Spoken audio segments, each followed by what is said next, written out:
প্রশ্ন নাম্বার ১, টি-20 ফরম্যাটে বর্তমান ভারত দলটাই কি সর্বকালের সেরা? প্রশ্ন নাম্বার ২, এই যে টি-20 বিশ্বকাপ ফাইনালে আহমেদাবাদে নিউজিল্যান্ডের বিপক্ষে খেলছে ভারত, এইটাই কি ভারতের জন্য সবচেয়ে সহজ ম্যাচ? দেখুন, যেটাকে সবচেয়ে সহজ ম্যাচ কিনা এই আলোচনা আমি করছি, সেই ম্যাচ যদি ভারত হেরে যায় তাহলে আর প্রথম প্রশ্ন নিয়ে আলোচনাই কিছু হবে না। সর্বকালের সেরা মানে যেই দল বিশ্বকাপ জিততে পারে না সেই দল আবার সর্বকালের সেরা হয় কিভাবে?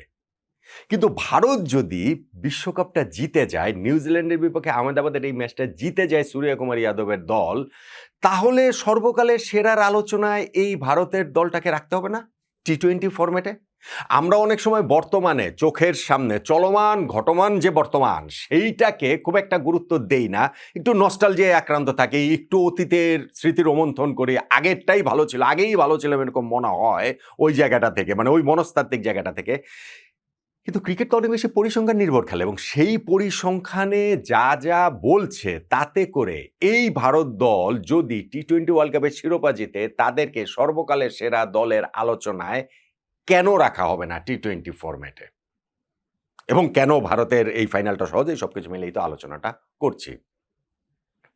2024 টি-20 বিশ্বকাপ ভারত জিতেছিল, সেইটা ছিল ভারতের জন্য অনেক অপেক্ষার পর একটা বিশাল অর্জন। 2013 চ্যাম্পিয়ন্স ট্রফি ভারত জয়ের পরে 11 বছরে কোনো আইসিসি ইভেন্টের শিরোপা তারা জিততে পারেনি। এর মধ্যে 2023-এ ঘরের মাটিতে ওয়ানডে বিশ্বকাপ ফাইনালে তাদের সেই ট্র্যাজিক পরাজয়টাও রয়েছে। ফলে 2024-এ সেই টি-20 বিশ্বকাপ জয় ভারতের জন্য একটা নিঃসন্দেহে বিরাট বড় ব্যাপার। সেই দলটাতে বিরাট কোহলি, রোহিত শর্মাদের মতো ক্রিকেটার ছিলেন, কিংবদন্তি, লেজেন্ড, বিরাট বড় ব্যাপার। কিন্তু আপনি যদি একটা হিসাব করেন যে 2024-এর পর 2026-এর এই বিশ্বকাপের ফাইনালের আগ পর্যন্ত এই ভারত দলটা, সূর্যকুমার যাদবের ভারত দলটা কি করেছে, তাহলে আমরা ওই আলোচনার মধ্যে এই ভারত দলটাকে কেন রাখবো না সর্বকালের সেরা ইন্টারন্যাশনাল টিম ইন টি-20 ফরম্যাট?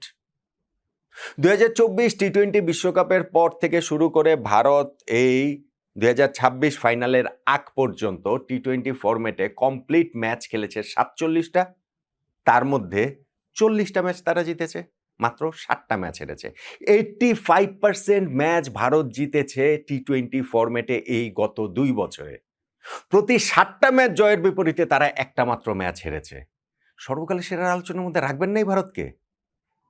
এই সময়ের মধ্যে ভারত 8টা সিরিজ খেলেছে, সেই 8টা সিরিজই জিতেছে। এশিয়া কাপ খেলেছে, এশিয়া কাপ জিতেছে। সর্বকালের সেরা আলোচনার মধ্যে রাখবেন না এই ভারতকে? সেই 8টা সিরিজ খেলেছে কাদের বিপক্ষে? জিম্বাবুয়ে, শ্রীলঙ্কা, বাংলাদেশ, সাউথ আফ্রিকার সঙ্গে home and away, England, Australia, New Zealand. Asia কাপে পাকিস্তানকেই তো 7 দিনের মানে 15 দিনের মধ্যে 3 বার হারিয়েছে। এই ভারতকে সর্বকালের সেরার মধ্যে আলোচনায় রাখবেন না যদি তারা বিশ্বকাপ জিততে পারে। বিশ্বকাপ জিততে না পারলে এই আলোচনাই থাকবে না। এটা কি, সে বিশ্বকাপ জিততে পারে না, সেইটা হবে হচ্ছে কি ভারতীয় ক্রিকেটের আরেক ট্র্যাজেডি। না, এরা সব পারে, বিশ্বকাপ জিততে পারে না। এরা বিশ্বকাপ জেতার আগ পর্যন্ত 2 বছর ধরে এত ভালো বিল্ড আপ করেছে, কিন্তু ওয়ার্ল্ড কাপে এসে মুখ থুবড়ে পড়েছে।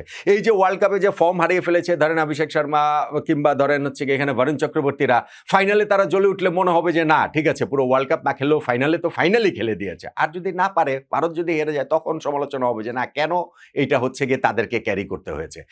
শেষ পর্যন্ত গিয়ে ইতিহাসটা বিজয়ীরাই লেখে, এবং ভারত যদি বিজয়ী হয় এই টি-20 ওয়ার্ল্ড কাপের শিরোপাটা যদি জেতে, তাহলে আমার কাছে মনে হয় যে স্ট্যাট, যে পরিসংখ্যান গত 2 বছর ধরে যারা এই ক্রিকেটটাকে যেই পর্যায়ে নিয়ে গেছে, আমি জানি না সামনে টি-20 ফরম্যাট হয়তো আরও অনেক বেশি বিকশিত হবে, আরও অনেক অন্য লেভেলে চলে যাবে, কিন্তু এই দলটা যেই লেভেলটাতে নিয়ে গিয়েছে তাতে আমার কাছে মনে হয় যে এইবারের এই টি-20 ওয়ার্ল্ড কাপের শিরোপা জয়টা তারা ডিজার্ভ করে, এবং যদি তারা জিতে তাহলে সর্বকালের সেরা টি-20 দলের আলোচনাতে তাদেরকে রাখতে হবে। এখন আমি বলছিলাম যে নিউজিল্যান্ডের বিপক্ষে এই ফাইনালটাই সবচেয়ে সহজ ম্যাচ ভারতের জন্য। কেন? ফাইনাল আবার সহজ হয় নাকি? ফাইনাল তো একটা ম্যাচ, যদি হেরে যায় তাহলেই সব শেষ। 2023 ওয়ানডে ওয়ার্ল্ড কাপের ফাইনাল কথা বললাম, সেই বিশ্বকাপে তো ভারত আরও অনেক বেশি ডোমিনেট করে খেলেছে, এই টি-20 ওয়ার্ল্ড কাপে যতটা ডোমিনেট করে খেলছে তার চেয়ে বেশি। কিন্তু তাও তো ওইবার ফাইনালে গিয়ে তার অস্ট্রেলিয়ার কাছে হেরে গিয়েছিল না, এবং হেরে যাওয়ার পর পুরো ক্যাম্পেইনটা ওইটা তাদের জন্য একটা ন্যাশনাল ট্র্যাজেডি হয়ে গিয়েছিল না। এখনো তো ভারতীয় ক্রিকেট সমর্থকরা সেই আহমেদাবাদের দুঃস্বপ্নের কথা ভুলতে পারেন না, এবং এখনো যেহেতু ফাইনালটা আহমেদাবাদে আবার এই টি-20 ওয়ার্ল্ড কাপের, ওই অভিশাপটা তাদের পিছু তারা করে ফেরে যে হ্যাঁ হ্যাঁ যদি এইখানটা তো আমরা হেরে যাই তাহলে কি হবে, এই আহমেদাবাদই কি আসলে অপয়া ভেন্যু কিনা। তো হতে পারে নিউজিল্যান্ডও ভারতকে হারাতে পারে, এই ফাইনালেও হারাতে পারে, ক্রিকেট খেলায় এটা হওয়া খুবই সম্ভব। তারপরে আমি কেন বলছি এইটা সহজ, কয়েকটা কারণ রয়েছে। কারণের মধ্যে একটা হচ্ছে কি যে নিউজিল্যান্ড ফাইনাল জিততে পারে না। নিউজিল্যান্ড চিরকাল সেমিফাইনালের দল, কিন্তু গত 10 বছরে তারা কিন্তু আসলে ফাইনালের দলও হয়ে উঠেছে। হোয়াইট বল ক্রিকেটে গত 10 বছরে নিউজিল্যান্ড 4টা ফাইনাল খেলেছে। 2015 ওয়ানডে বিশ্বকাপ ফাইনাল, 2019 ওয়ানডে বিশ্বকাপ ফাইনাল, 2021 টি-20 বিশ্বকাপ ফাইনাল, 2025 চ্যাম্পিয়ন্স ট্রফির ফাইনাল, এবং 4টা ফাইনালে নিউজিল্যান্ড হেরেছে। আমি একটা ভিডিওতে বলেছিলাম 3টা ফাইনাল, এই 2021 টি-20 ওয়ার্ল্ড কাপেরটা বলতে ভুলে গিয়েছিলাম, পরের আলোচনাতে সেটা আরো মনে করে বলবো, বেশি সতর্ক ছিলাম বলে ওইটাতে আরো বেশি করে ভুলে গিয়েছি। কিন্তু এখন আমি ওইটা বলছি যে ওই যে 4টা ফাইনালে গত 10-11 বছরে নিউজিল্যান্ড হোয়াইট বল ক্রিকেটে খেলেছে। হ্যাঁ, তারা টেস্ট চ্যাম্পিয়নশিপ জিতেছে, ওয়ার্ল্ড টেস্ট চ্যাম্পিয়নশিপ, কিন্তু এইখানটাতে তো তারা পারেনি। ফলে ভারতের এটা একটা অ্যাডভান্টেজ ভারতের, যে এই বিশ্বকাপ শুরু হওয়ার আগের লাস্ট প্রস্তুতিতে ঘরের মাটিতে ভারত নিউজিল্যান্ডের বিপক্ষে 5 ম্যাচে যে টি-20 সিরিজ খেলেছে সেখানে ভারত 4-1 ব্যবধানে জিতেছে। এটা তাদের আরেকটা অ্যাডভান্টেজ। এবং আমি যেটা কারণে আরও বেশি করে বলছি ভারতের জন্য ফাইনালটা বেশি সহজ, সেটা কেন জানেন? ভাই, ভারত ফাইনাল ম্যাচ খেলবে, প্রতিপক্ষ যেই হোক না কেন তার উপরে মানে ভারতের উপরে প্রেশার থাকবে, প্রত্যাশার চাপ থাকবে। 2023 ওয়ানডে ওয়ার্ল্ড কাপ ফাইনালটা ঘুরে ফিরে আসবে, এই সব ছবিগুলো তো ভারত আগে থেকেই দেখতে পেয়েছে, এবং এগুলো হওয়ারই কথা, এগুলাই হচ্ছে। যেইটা ভারত দেখতে পায়নি সেটা হচ্ছে গিয়ে সুপার 8-এ তাদেরকে যেই রকম একটা কঠিন পরীক্ষার মুখোমুখি হতে হয়েছিল। গ্রুপ পর্বের কথা আমি বলবো না ভাই, পাকিস্তানের বিপক্ষে ম্যাচ ছিল, সেই ম্যাচের অনেক এক্সট্রা ভ্যালু অ্যাড করে, কিন্তু এন্ড অফ দ্য ডে যে মাঠের ক্রিকেটে ভারত পাকিস্তানের বিপক্ষে খেলে এবং জিতে, এবারও খেলেছে এবং জিতেছে। অন্যান্য যেই দলগুলো ইউএসএ, নামিবিয়া, নেদারল্যান্ডস, ইউএসএ ধরেন ভারতকে ট্রাবল দিয়েছে, কিন্তু ফাইনালি তো তারা জিততে পারবে না, জিততে পারেও নাই।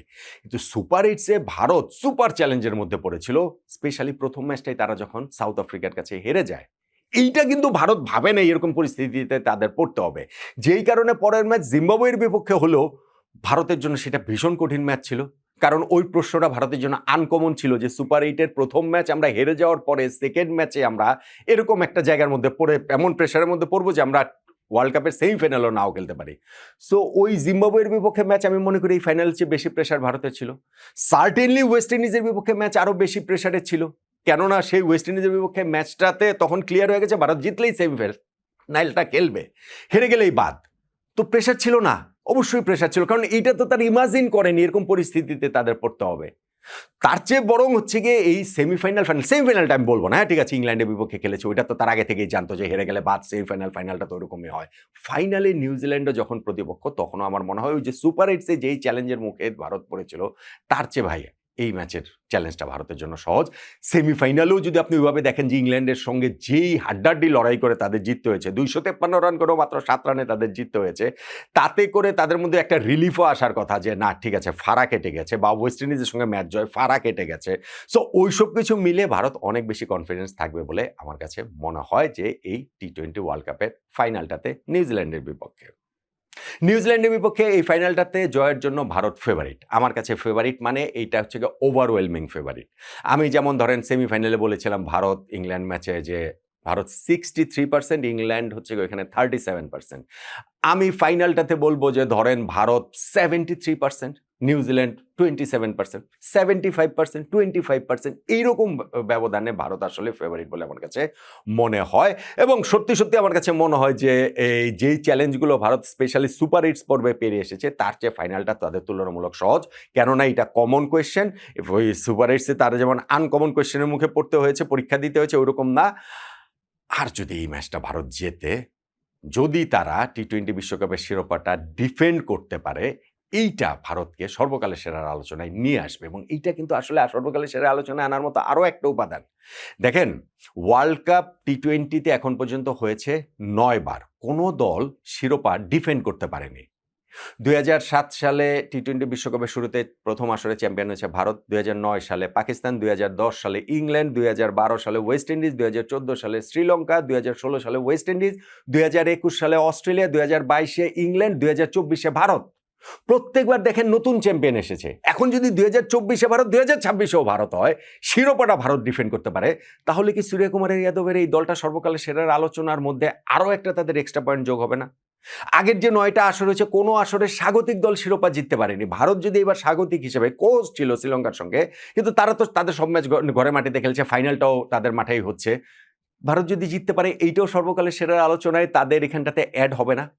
হবে তো, হওয়া তো উচিত আমার কাছে মনে হয়। এবং আমি সেই জন্য বলছি যে নিউজিল্যান্ডের বিপক্ষে এই ম্যাচটা ভারত যদি জেতে, সূর্যকুমার যাদবের এই দলটা, যতই আমরা নস্টালজিয়ায় ভুগি, যতই আমাদের এই যে 9টা চ্যাম্পিয়ন হয়েছে, প্রত্যেকটা চ্যাম্পিয়নদেরই আলাদা গুরুত্ব রয়েছে, তাদের আলাদা হিসাব নিকাশ রয়েছে। ওয়েস্ট ইন্ডিজের সেই 2টা দল, আপনি যদি বলেন গতবারও বিরাট কোহলি, রোহিত শর্মাদের সেই দল, আপনি যদি বলেন 2010 সালে ইংল্যান্ডের সেই টিম, মানে প্রত্যেকটা দলের আপনি কিছু না কিছু পাবেন। পাবেন না? অবশ্যই পাবেন, তা নাহলে তার শুধু শুধু চ্যাম্পিয়ন হয়নি।